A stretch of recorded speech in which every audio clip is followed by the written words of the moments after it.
Bonjour tout le monde, j'espère que vous allez bien. Aujourd'hui on se retrouve dans un endroit très frais. On est au bout de la ligne droite des Hunaudières. On est sur l'hôtel Ibis Mulsanne, voilà pour ceux qui connaissent. Et on se retrouve donc au Mans. On va aller au circuit Bugatti pour faire une des premières sessions d'entraînement pour un Grand Prix de Formule 4. C'est une des idées de Squeezie, tout simplement, qui avait envie de faire un Grand Prix de Formule 4 avec d'autres influenceurs. Et on est parmi les heureux élus, on va dire, à pouvoir prendre part à cet événement. Et aujourd'hui, on va prendre en main la Formule 4, la toute nouvelle Formule 4 du championnat de France de F4. Donc c'est une Mygale. Et on va aller piloter ça sur le circuit. Un peu d'appréhension. La nuit a été courte parce que les chocottes et l'excitation aussi de faire ça. Bon, et alors le petit problème que j'ai eu avant de venir au Mans, c'est que j'avais pas de voiture. Donc du coup, on va prendre ça. Du coup, un très grand merci à Porsche France qui m'a mis à disposition un Taycan Turbo S. Alors vous me connaissez, tout ce qui est voiture électrique, c'est pas trop mon truc. Je suis plutôt V10, V12, atmosphérique, qui gueule bien, etc. Mais en vrai, c'était l'occasion aussi de faire un test et de se rendre compte de ce que c'est vraiment que de conduire une voiture électrique, en plus sur une distance de 200 km. Faut être tout à fait honnête, c'est une voiture absolument incroyable. Puis ça carbure quand même, sur un 0 à 100, ça envoie bien. Le truc qui est très relou, quoi qu'il arrive, avec toutes les voitures électriques, c'est la recharge. Je trouve que ça manque encore un petit peu d'expérience utilisateur là-dessus. Je me suis posé la question de savoir où est-ce que ça se plaçait dans la gamme peut-être. Et en fait, je me suis rendu compte que c'était peut-être pas forcément une première Porsche qu'on allait acheter, mais peut-être plutôt une deuxième quand on avait, je sais pas moi, une GT3 RS, un GT4, ce que vous voulez. Et qu'en fait, celle-là devenait un petit peu la voiture du papa avec sa femme, son enfant ou ses enfants. Mais on va prendre la Porsche du coup pour aller au circuit Bugatti. En plus là on commence à être à la bourre, donc Enzo, let's go quoi. Bon, mais on vient de sortir tout simplement du virage de Mulsanne. On se dirige vers Indianapolis. On est en Porsche Taycan sur la piste du circuit des 24 heures du Mans. Donc c'est assez incroyable. Pour vous résumer un petit peu, en fait on est arrivé hier, on a pris contact on va dire entre guillemets avec la FFSA, les mécanos. On a fait un tour de l'atelier pour voir un petit peu comment ça se passait, ce qu'on allait avoir, etc. Donc c'était très cool. En fait là on va faire un Grand Prix, donc c'est une course automobile qui doit être déposée on va dire officiellement à la FIA. Donc il faut répondre à un niveau d'exigence particulier pour ça. Et c'est pour ça qu'on a plusieurs sessions d'entraînement, parce qu'on ne prend pas en main une Formule 4 comme on prend en main une voiture, et encore plus sur un circuit où la conduite est différente par rapport à la route.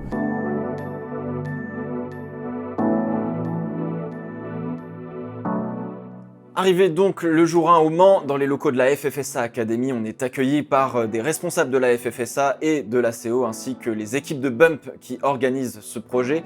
C'est le moment où l'on rencontre tout le monde, où je revois certains que je connaissais comme Le Bouzeux, mais où finalement je rencontre pour la première fois d'autres têtes bien connues comme Sylvain et Pierre de Villebrequin, Domingo, Valouz ou Gilles par exemple. D'abord un grand merci et félicitations d'être parmi nous aujourd'hui.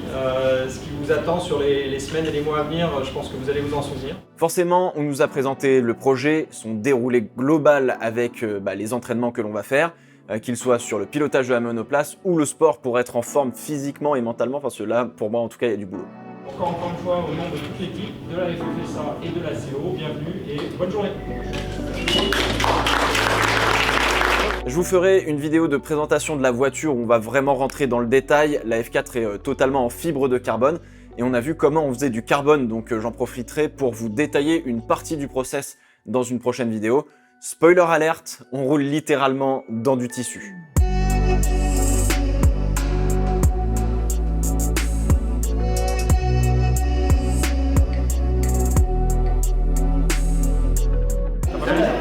Non, je peux faire la vidéo. Maxime. Non, mais tu peux m'appeler aussi Dobby ou Maxime comme tu veux. On a récupéré les équipements que l'on nous a prêtés pour pouvoir rouler le lendemain, sous-vêtements inifugés, combinaisons, bottines, gants, casques et hands. J'ai été assez surpris d'ailleurs par le fait que le hands est assez serré pour le mettre autour du cou. Alors la combi les gars, par contre oui, elle est trop grande, mais le but premier c'est pas d'être stylé avec, c'est surtout d'être confortable dans la position assise, qui est là pour le coup assez spécifique à la monoplace en règle générale. Mais du coup, ça y est, j'ai passé le cap, je me suis acheté ma propre combinaison, en plus de celle qu'on aura pour la course du 8 octobre, qui sera personnalisée, etc. Pour pouvoir rouler ailleurs, notamment, et que je puisse être vraiment confortable dans mon propre équipement.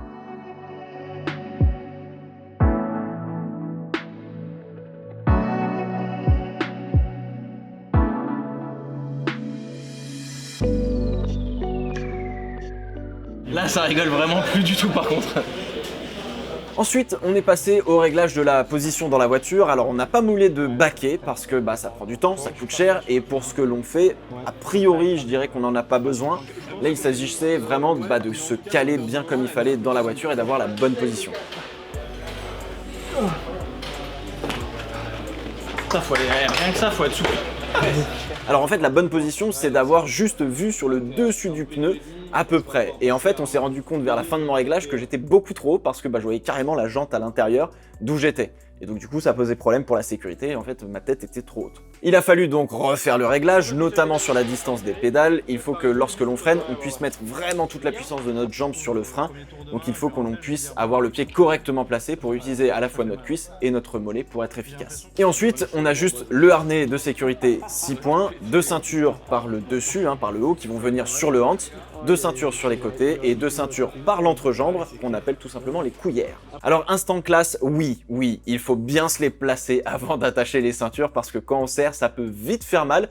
Et surtout, quand on roule et qu'on freine fort, ça peut vite se faire un petit peu écraser. Le petit problème de ne pas avoir un baquet moulé, c'est que latéralement, en fait, notre corps est un petit peu plus libre, ce qui n'est pas forcément au top pour ressentir parfaitement les mouvements latéraux de la voiture.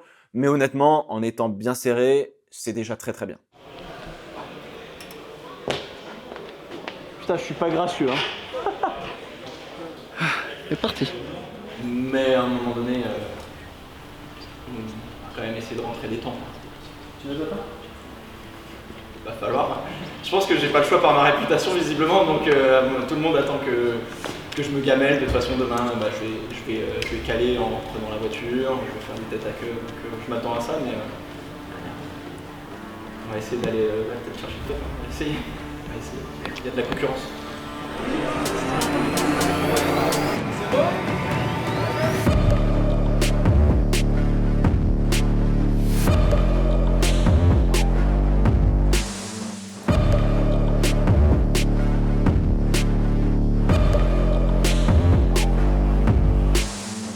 Aujourd'hui, on se dirige tout simplement vers le circuit Bugatti. On va changer, on va monter dans la voiture et on va faire des tours de circuit. Il y a un peu d'appréhension là, on va pas se cacher. Je pense que le top 1, ça ferait plaisir évidemment, mais ça va pas être un objectif. Il va falloir vraiment être méthodique et apprendre et vraiment faire gaffe à tout, quoi.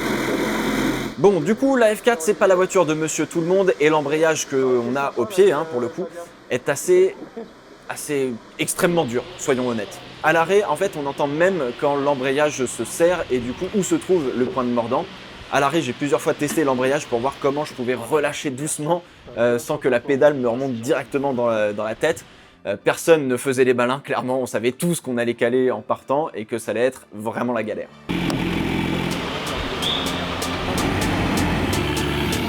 Squeezie était le premier à partir et j'étais du coup le deuxième.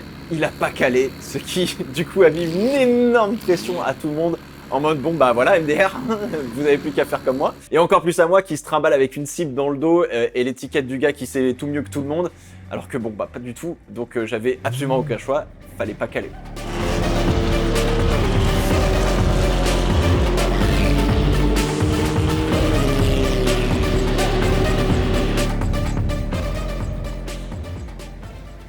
Une fois lâché en piste pour la première fois, il y avait un petit peu d'appréhension forcément, mais surtout beaucoup d'humilité chez moi parce que même si je connais bien la théorie, que je suis passionné depuis tout petit et que j'ai des heures et des heures de simu derrière moi, ça peut préparer, mais je voulais justement appliquer le plus possible ce que Denis, l'instructeur, nous a enseigné la veille. Alors rien de très sorcier, point de freinage, descente des rapports, prendre des repères, point de braquage, remise des gaz quand on vise bien la sortie, etc.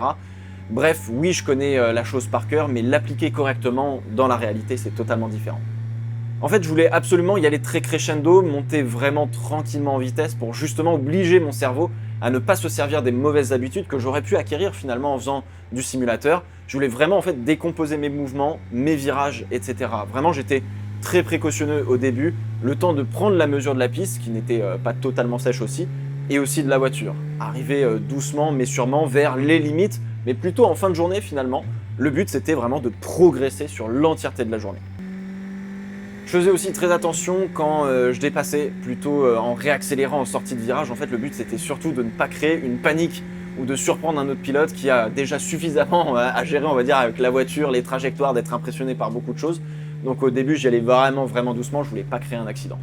Et puis à un moment, j'ai vu une voiture avec du jaune dessus et le numéro 6 grossir dans mes rétros, et c'était le bouseux. Et il devenait de plus en plus pressant. Et à un moment donné, je vous promets que c'est vrai, tout mon cerveau a switch off. Terminé. J'ai eu juste une phrase en tête, c'est « je vais le décrocher, je vais le décrocher ». Du coup, j'ai commencé à attaquer un petit peu plus. Ça y est, il commençait à devenir un petit peu plus petit dans mes rétros, mais il était quand même là, et hop, drapeau à damier, fin de la première session.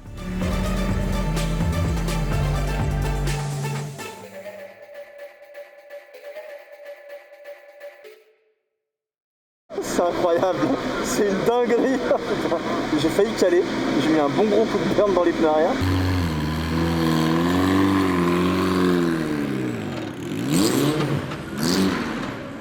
Ligne droite, ouais, j'ai un peu taquiné. Après derrière j'avais Bouzy qui me revenait dessus, du coup il me mettait un peu la pression. Je me suis dit vas-y, tu sais quoi, je vais essayer d'attaquer un peu. Déjà des premières bonnes sensations, putain, la direction elle tape direct quoi, elle est vraiment direct.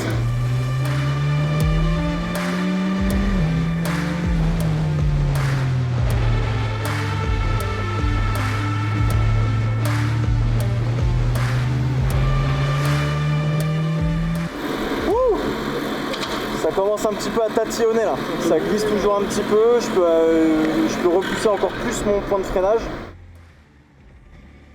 La deuxième session, j'ai été un petit peu plus brouillon dans mes trajectoires, j'ai commencé à explorer un petit peu plus, on va dire, les limites de la piste, sans pour autant faire n'importe quoi, mais j'étais vraiment beaucoup moins appliqué, et Denis l'instructeur l'a remarqué tout de suite. Pause déj, et après même pas une heure, ouais, c'est court, on repart, et surtout, fallait pas trop manger non plus. La troisième session, c'est probablement la meilleure de ma journée. J'ai été appliqué tout le long, je cherchais absolument pas le chrono ou aller vite, mais à passer le mieux tous mes virages. Je prenais virage après virage, je décomposais bien tous mes mouvements, je repoussais au fur et à mesure mes points de freinage, de braquage, etc. Et le fait d'avoir été vraiment seul pendant toute la séance, ça m'a vraiment permis de me concentrer sur mon pilotage. Là, niveau de kiff 2 milliards. 3 milliards même. Là, j'ai pu un peu plus attaquer et genre...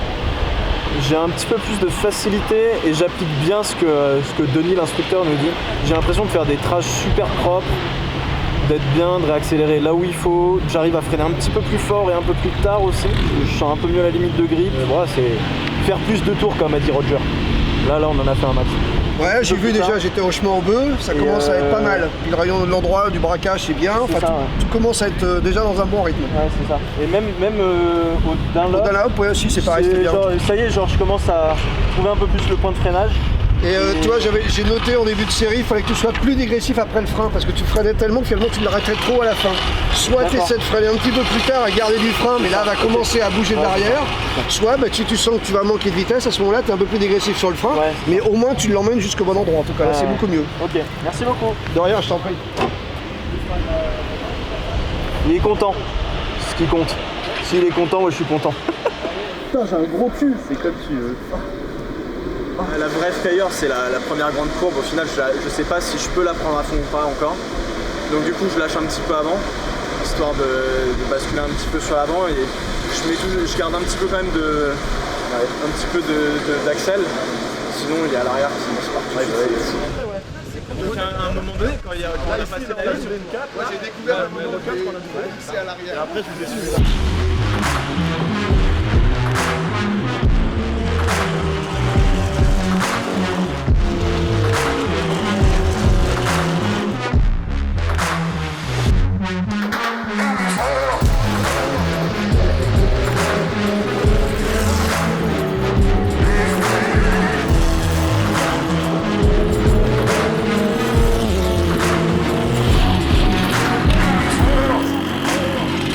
Toujours dessus dans la courbe Dunlop là. Juste avant la chicane Dunlop là, ça passe toujours pas à fond. J'ai micro-tenté un à fond, j'étais vraiment pas bien. On est sur la limite de ma peur là. Aujourd'hui on ne passera pas à fond Dunlop et c'est pas grave, c'est vraiment le seul endroit du circuit qui me fout les jetons. Petit débrief avec l'ingé, Data contre Squeezie. Il est proche de moi, c'est la merde. En vrai avec Bouzy et Squeezie on est très proches, on n'a pas les mêmes problèmes. Genre, Squeezie freine un peu trop tôt, moi je freine bien, mais je fais accélérateur 0-100, genre faut vraiment que je fasse un petit peu plus de progression sur l'accélérateur. que j'ai un peu moins peur d'avoir du sous-virage ou ce genre de choses. Et il y avait un virage que je passais pas du tout comme il fallait, le T9. Je le passais en 3 au lieu de le passer en 4 et il fallait faut que je le passe en 4. En plus c'est un virage légèrement en banking et en fait j'ai peur de ne pas avoir assez de grip alors qu'en vrai il y a beaucoup de grip. C'est tout l'enchaînement avant les 2 derniers virages et la ligne droite. Et en fait je pense que je perds un temps phénoménal là-dedans, donc ça faut corriger. On a comparé tes courbes, mon petit Bouzy. Mais non. Avec Squeezie. On peut encore aller voir. On est pas mal. Pas Franchement on est pas mal.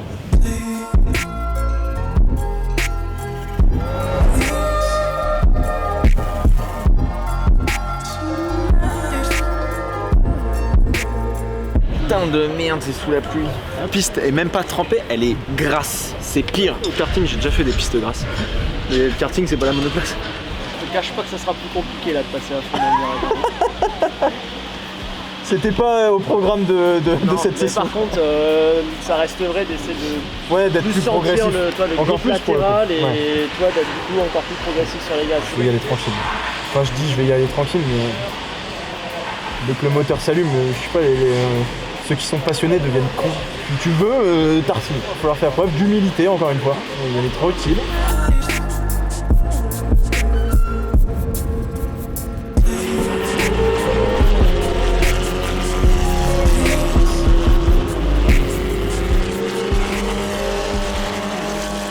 La session suivante se déroule sous la pluie avec une piste un peu humide mais surtout grasse et c'est vraiment pire. Faut donc y aller doucement. J'ai senti un gros sous-virage en sortie des stands à la chicane Dunlop et j'ai failli me rétame dans le chemin au bœuf donc c'était un peu la galère.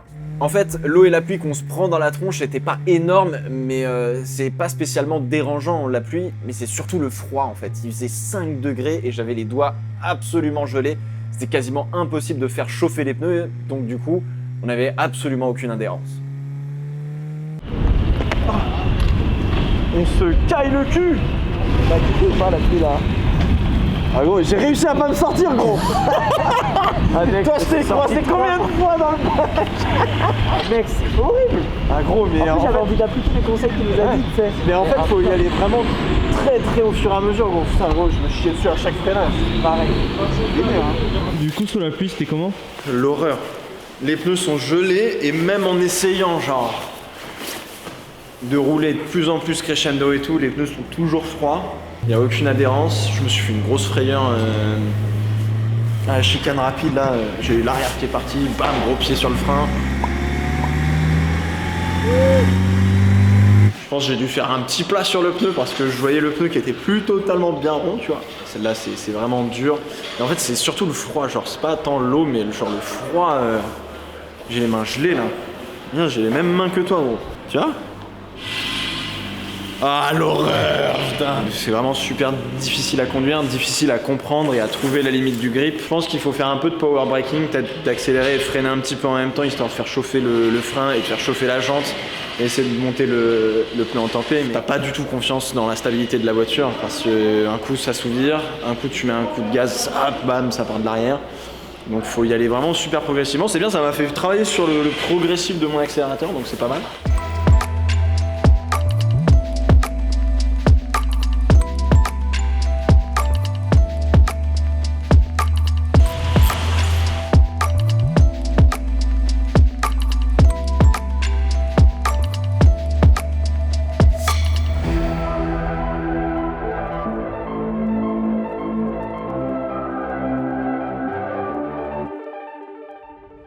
La dernière session, j'ai chassé Squeezie. Déjà, il a fallu y aller crescendo, car la piste était en train de sécher. Mais je partais un petit peu le couteau entre les dents, sans faire de dinguerie. Alors Squeezie est vraiment rapide. Oui, il a bloqué plusieurs fois les pneus sur des grosses attaques de frein, etc. Sur un tour, je dois être probablement un petit peu plus rapide que lui. Mais il a un truc que j'ai pas encore obtenu et ça va venir au fur et à mesure des entraînements, c'est l'absence de peur. Alors oui, moi je me chiais totalement dessus en arrivant sur la courbe Dunlop, on arrivait à 190 à peu près. Lui, il l'a passé à fond, moi pas. Et avec du recul, c'est presque plus dangereux de lever le pied dans la courbe plutôt que de rentrer pleine balle. Car quand on relâche les gaz, eh bien on met la charge sur l'avant de la voiture, ce qui fait que l'arrière devient léger. Et au moindre coup de volant de trop, paf, c'est le mur. Alors qu'à fond, toute la charge est à l'arrière, donc on décharge les pneus avant en adhérence, donc on crée une sorte de sous-virage un peu naturel si tu préfères. Mais moi j'ai pas encore cette capacité mentale de passer à fond, c'est pas grave, mais je sais que à la prochaine, ça le fera. Bon, du coup, j'arrive à lui mettre la pression, un petit peu, je vois être un petit peu à la limite sur certains virages, je me donne aussi pas mal, hein, mine de rien, jusqu'au moment où trop, c'est trop. Et hop.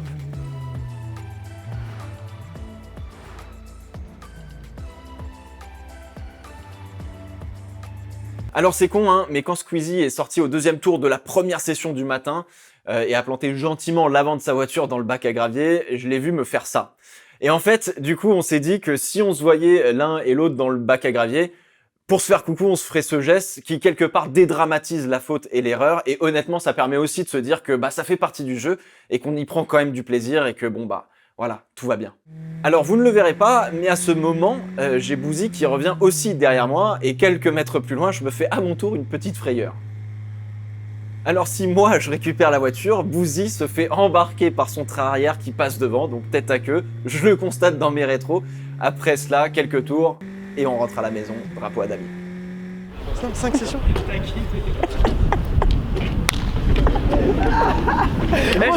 Et du coup, je me suis dit, je disais, pas la ligne droite, je vais aller vite à manche et qu'il a peur, je m'en bats les couilles. Comme un enculé, il bloquait les héros, il partait en dérive et tout. Mec, ouais, je rattrapais, je faisais wouh. Il rattrapait tout. Et à un moment, c'était trop. En fait, à un moment, j'ai compris, il y a des endroits, c'était sec. Ouais. Et donc, je commençais à bien me faire kiffer. Ouais. Et il y a un moment, c'était trop humide. Et du coup, elle était belle la bataille. Ah, elle était belle. Pas trop rattrapé, gros. Bah ouais, mais la pluie. Tu vas vite, hein. Trop de risques, la pluie. Ouais, mais regarde. Je te voyais, je me disais, putain, ouais, mais il prend tellement de risques ici. À un moment donné, t'as loupé un peu ton freinage là-bas. Ouais, ça y est, je suis dans son rétro, ça y est, en train de craquer. Les mecs, c'est déjà la course. Avec le rétro, Ah, mais de ouf. Non, mais moi, j'en peux plus. C'est pire. Putain, il va falloir attendre jusqu'à mai. Mais là, on commence. Ah, c'est la mienne, c'est la mienne. C'est la mienne. C'est la mienne. Champion du monde.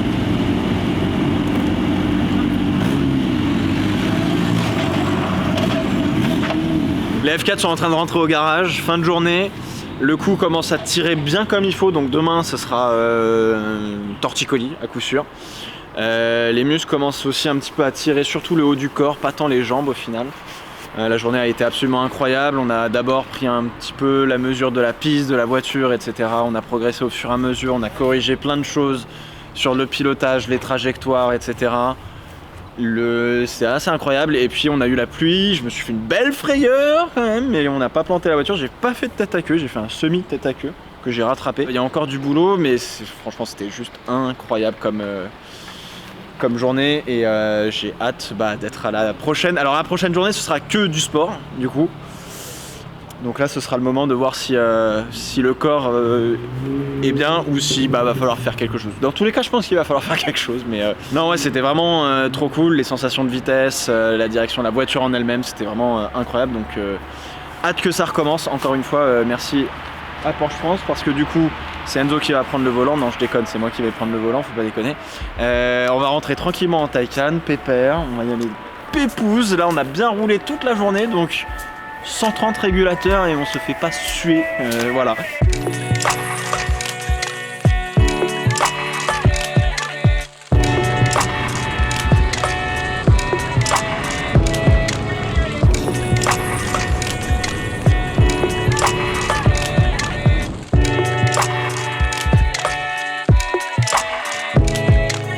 Bon, alors pour faire un petit bilan un petit peu plus à froid de cette journée incroyable, en fait la fatigue qu'on ressent en sport auto est assez particulière. Au final le coup commençait un petit peu à tirer mine de rien, mais j'étais pas KO et les épaules et surtout les avant-bras ont pas mal tiré aussi. Au final l'effort en F4 est pas monstrueux, surtout à la vitesse où on roulait très clairement, mais le fait de se concentrer pour parfaitement coordonner les mouvements sur les pédales et le volant, mentalement c'est vraiment assez demandant et au final on se concentre, on demande un petit peu plus à nos bras qui nous fatigue, qui fatigue le cerveau et hop, on est un petit peu moins précis, etc. Et en fait, on rentre dans un espèce de cercle vicieux où en fin de journée, on roule bien, mais vraiment c'est difficile. Dernière chose, je voulais vous remercier vous de me regarder depuis toutes ces années, car sans vous, je serais pas là à vous partager cette expérience qui est absolument incroyable. Je reconnais que j'ai eu 2 moments où vraiment l'émotion m'a vraiment traversé. Lors de la première fois où on allait partir des stands, j'ai vu les personnes qui bossent sur ce projet avoir vraiment les larmes aux yeux, qui commençaient un petit peu à monter, on va dire, mélangées à de l'excitation, etc. Parce que ça fait plus d'1 an que eux travaillent sur ce projet-là. Et là, tu te dis, waouh, ouais, là, ça compte vraiment, quoi. Et le deuxième moment, c'est vers la fin de la dernière séance, en passant tout simplement dans la ligne droite de départ arrivée, en regardant les tribunes vides avec la résonance de mon moteur. Je me suis dit, punaise, mais c'est là que toute l'histoire des 24 heures s'est écrite. Et moi, je suis là, je passe sur la même piste que Fangio, Moss, Ken Miles, Jackie X ou encore Tom Christensen, etc.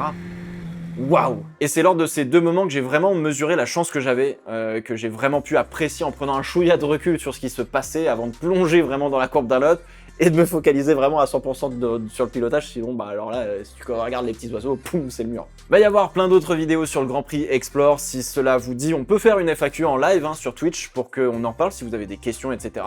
Donc à vous de me dire dans les commentaires évidemment. Je vous tiendrai au courant sur Insta, surtout pour les prochaines vidéos, sessions d'entraînement qu'on va faire. J'espère que ce vlog vous a plu.